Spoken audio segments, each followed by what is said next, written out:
नमस्कार, यूपी तक के मॉर्निंग शो सुर्खियां में आपका स्वागत है। मैं हूं आपका संतोष। आज हम जिक्र करेंगे उन घटनाओं का, उन राजनीतिक उठापटक का, जिनका है उत्तर प्रदेश की सियासत और नौकरशाही से सरोकार। तो सबसे पहले पीएम मोदी के कानपुर दौरे की बात कर लेते हैं। पीएम मोदी कल कानपुर में एक जनसभा को संबोधित किया।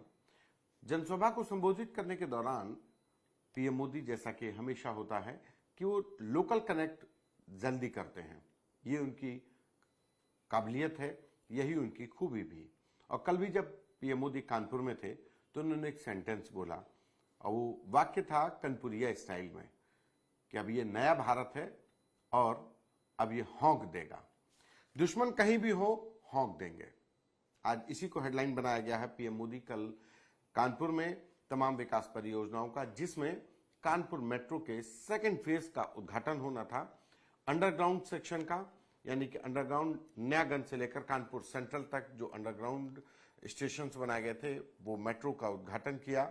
इस मौके पर तमाम बच्चे उस मेट्रो में बैठाए गए थे और पीएम मोदी ने हरी झंडी दिखाते ही जब मेट्रो रवाना हुई तो बच्चों ने प्रधानमंत्री मोदी के जिंदाबाद के नारे लगाए। ऑपरेशन सिंदूर पूरे जनसभा, पूरे कार्यक्रम के दौरान छाया रहा।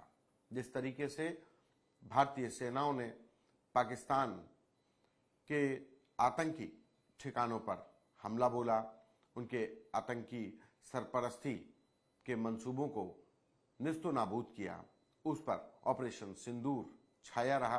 ऑपरेशन सिंदूर की जो कहा जाए कि कर्नल सोफिया कुरैशी और विंग कमांडर व्योमिका सिंह की तस्वीरों के साथ पोस्टर्स लगाए गए थे, पीएम मोदी के पोस्टर्स लगाए गए थे। तो पूरे जनसभा के दौरान ऑपरेशन सिंदूर और ऑपरेशन सिंदूर में भारतीय सेनाओं के अदम्य साहस, वीरता और उनके इस ऑपरेशन सिंदूर से भारतीयों के बढ़े मान और मनोबल का जिक्र न सिर्फ पीएम मोदी बल्कि पूरे कार्यक्रम में लोगों के बीच में चर्चा का विषय था। दूसरी खबर बहराइच से जुड़ी है। बहराइच की खबर है कि वहां सालार गाजी की दरगाह पर जो मेला लगता था उसको जिला प्रशासन ने यह कहकर मना कर दिया कि वहां पर कानून व्यवस्था की स्थितियां बिगड़ सकती हैं, जिसके बाद हाईकोर्ट ने भी उस मेले में कॉमर्शियल एक्टिविटी करने से रोक लगा दी थी, कोई राहत नहीं दी। हालांकि वो जो पारंपरिक तौर पर जो इबादत है, जो वहां पर जो काम होते हैं, जो पूजा होती है, चादर चढ़ाई जाती है, वो उस पर कोई रोक नहीं थी। इसी कड़ी में कल बीजेपी के अल्पसंख्यक मोर्चा के अध्यक्ष सालार गाजी के दरगाह पर गए, जमाल सिद्दीकी, और उन्होंने वहां पर चादर चढ़ाई। लेकिन बड़ी बात कि उन्होंने वहां पर कहा कि हम तो श्री राम के वंशज हैं, सनातन को पहला धर्म बताया। बीजेपी के अल्पसंख्यक मोर्चा के अध्यक्ष हैं, तो ऐसी उन्होंने बात कही। लेकिन इसके साथ ही एक और सालाना मेला उर्स कहा जाए, उस पर भी पाबंदी लग गई है। अब वो है कतरनिया घाट इलाके में लक्कड़ शाह बाबा के सालाना उर्स पर, जिस पर वन विभाग ने बाघ संरक्षित क्षेत्र बता करके उस पर भी पाबंदी लगा दी गई है।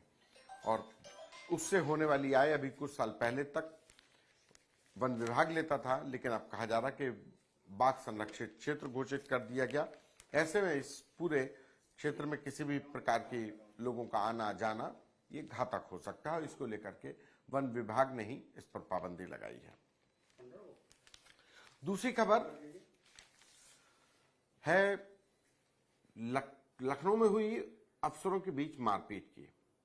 हालांकि ये अफसर आईआरएस हैं, इंडियन रेवेन्यू सर्विसेज के अफसर हैं, लेकिन दोनों ही अफसर सीनियर रैंक के हैं। एक डिप्टी कमिश्नर है, एक ज्वाइंट कमिश्नर है, एक की पत्नी आईपीएस है और दूसरे ज्वाइंट कमिश्नर हैं, उन्हीं के ऊपर एफआईआर हुई है।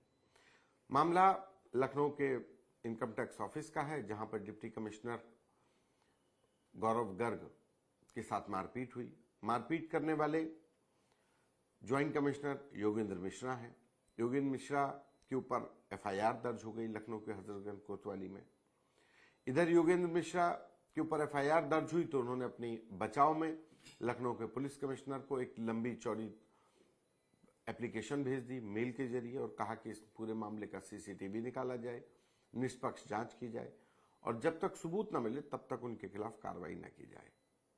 योगेंद्र मिश्रा ने इतना ही नहीं, ये पूरा जो मेल पुलिस कमिश्नर को भेजा उसको उन्होंने अपनी एक्स पर भी डाला है। वहां पर उन्होंने इस पूरे एप्लीकेशन के साथ खुद को बेगुनाह बताया है और कहा है कि मारपीट तो गौरव गर्ग ने उनके साथ की थी। गौरव गर्ग ने पहले उनको मारा।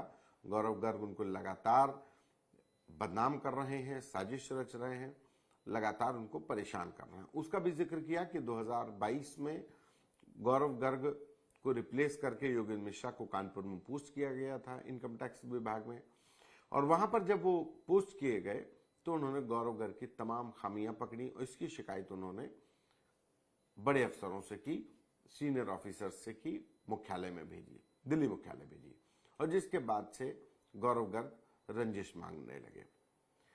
घटनाक्रम के बाद एफआईआर दर्ज हुई है। गौरव गर्ग अस्पताल में भर्ती हुए तो उनका कहना था कि योगेंद्र मिश्रा ने उनका गला पकड़ लिया, दम जान से मारने की नीयत से उनके दम घुटने लगी थी, मुंह पे, गर्दन पे कई जगह चोट के निशान हैं। एफआईआर दर्ज होने के बाद पुलिस कह रही है कि हम जांच कर रहे हैं और जांच करने के बाद कार्रवाई करेंगे सबूतों के आधार पर।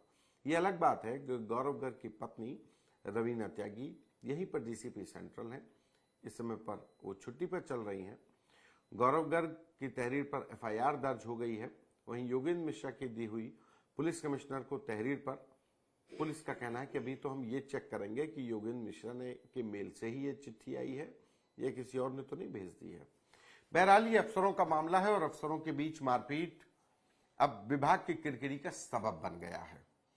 गौरव गर्ग और योगेंद्र मिश्रा दोनों की करतूतों के चलते आयकर विभाग दंगल का खाड़ा बन गया, मारपीट हो गई। मारपीट के बाद एक दूसरे पर जानलेवा हमला करने लगे। योगेंद्र मिश्रा ने कहा उनके ऊपर भी हमला हुआ।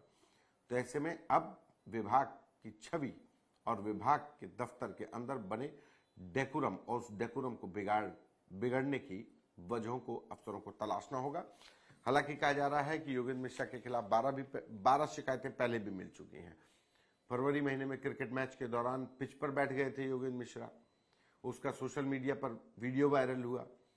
तमाम अन्य शिकायतें मिली, साथियों को धमकाने की, साथियों पर फप्तियां कसने की शिकायतें मिली। ऐसी 12 शिकायतें हैं लगभग, जिसके बाद उनका ट्रांसफर काशीपुर कर दिया गया। तब से योगेंद्र मिश्रा को लगता है कि उनके इस ट्रांसफर के पीछे भी गौरव गर्ग का हाथ है।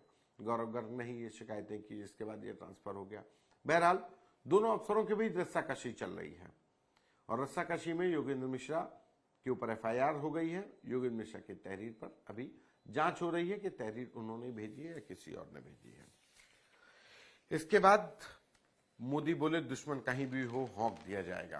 भाई कानपुर की बात।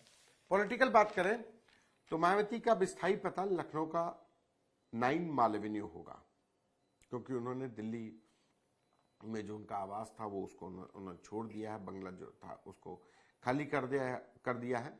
अब यूपी में बसपा सुप्रीमो की जो भी गतिविधि होगी, बड़ी बैठक होगी, वो लखनऊ में ही होगी। 9 माल एवेन्यू जो बीएसपी का कार्यालय भी है और बगल में उनका आवास भी है। तो ये पॉलिटिकल चेंज हुआ है। इसके बाद बात अगर नौकरशाही की करें तो आज का दिन बहुत अहम है। उत्तर प्रदेश की अब सियासतदां भी और आज नौकरशाह भी आज के दिन के लिए इंतजार कर रहे हैं। आज पूरा दिन सिर्फ एक आदेश का इंतजार होगा। वो आदेश होगा उत्तर प्रदेश के डीजीपी प्रशांत कुमार को लेकर। आज 31 मई है। कागजों के अनुसार 31 मई को प्रशांत कुमार रिटायर हो जाएंगे। कार्यवाहक डीजीपी है, वो वैसे डीजी ईओडब्ल्यू है लेकिन काम डीजीपी का देख रहे हैं। अब ऐसे में सवाल होने लगा है कि क्या प्रशांत कुमार को सेवा विस्तार देने जा रही है सरकार। अगर सेवा विस्तार देने जा रही है तो उसका आदेश आ जाना चाहिए, क्योंकि परंपरा के अनुसार शाम 5 बजे प्रशांत कुमार रिटायर हो जाएंगे। और जब 5 बजे रिटायर हो जाएंगे तो उत्तर प्रदेश जैसे बड़े प्रदेश में डीजीपी कौन होगा। कार्यवाहक ही सही, 3 साल से तो कार्यवाहक डीजीपी से काम चलाया जा रहा है, लेकिन कार्यवाहक डीजीपी भी बनाना पड़ेगा। और अगर कार्यवाहक डीजीपी बनाने की बात करें तो 2-3 नाम हैं। डीजी एसपीजी हैं, लंबे समय से 2017 से तैनात हैं, आलोक शर्मा उनका नाम है इस रेस में। तिलोत्तमा वर्मा है, डीजी ट्रेनिंग है, नवंबर तक का उनका टाइम है।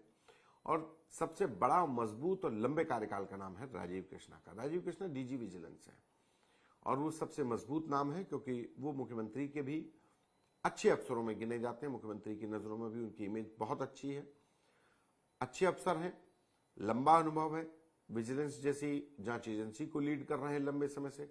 इसके साथ ही उत्तर प्रदेश सरकार की 60 पर जिस भर्ती ने, सिपाही भर्ती ने बट्टा लगाया था, उस सिपाही भर्ती को फ्लॉलेसली, बिना किसी चूक के सफलतापूर्वक राजीव कृष्णा ने संपन्न कराया as a Uttar Pradesh police भर्ती प्रोन्नति बोर्ड के चेयरमैन के तौर पर। तो राजीव कृष्णा के उत्तर प्रदेश में अगर बात की जाए तो नंबर बढ़े हुए हैं, बड़े दावेदार हैं, लेकिन राजीव कृष्णा के पास 4 साल का कार्यकाल है, यानी 2029 तक का कार्यकाल है। अब ऐसे में वो अगर एक बार डीजीपी बन जाएंगे तो फिर 4 साल तक सरकार डीजीपी बनाए रखेगी। 2027 में उत्तर प्रदेश में विधानसभा चुनाव भी है। तो ऐसे में सवाल यही कि अब आज प्रशांत कुमार को लेकर फैसला होगा कि वो रिटायर हो जाएंगे या सेवा विस्तार मिलने जा रहा है। सेवा विस्तार भी मिलेगा 3 महीने, 6 महीने या 1 साल, ये भी। तो आज का दिन उत्तर प्रदेश की नौकरशाही और नेताओं के लिए भी चर्चा का विषय, क्योंकि डीजीपी और मुख्य सचिव ये 2 कुर्सियां जिस पर राजनीतिक आंकड़ेबाजी, राजनीतिक जातिगत समीकरण और कौन किसका करीबी, ये सब कुछ तय कर देता है। कौन किस पर हावी, ये भी तय हो जाता है। तो आज का दिन नौकरशाही के लिए बेहद अहम। दिन भर इसी बात की चर्चा सुबह से जारी है और अभी तो पूरा दिन बाकी है। तो इस पर क्या लेगी फैसला, ये हम आपको बताते रहेंगे। आज सुर्खियों में इतना ही। दीजिए मुझे इजाजत। नमस्कार।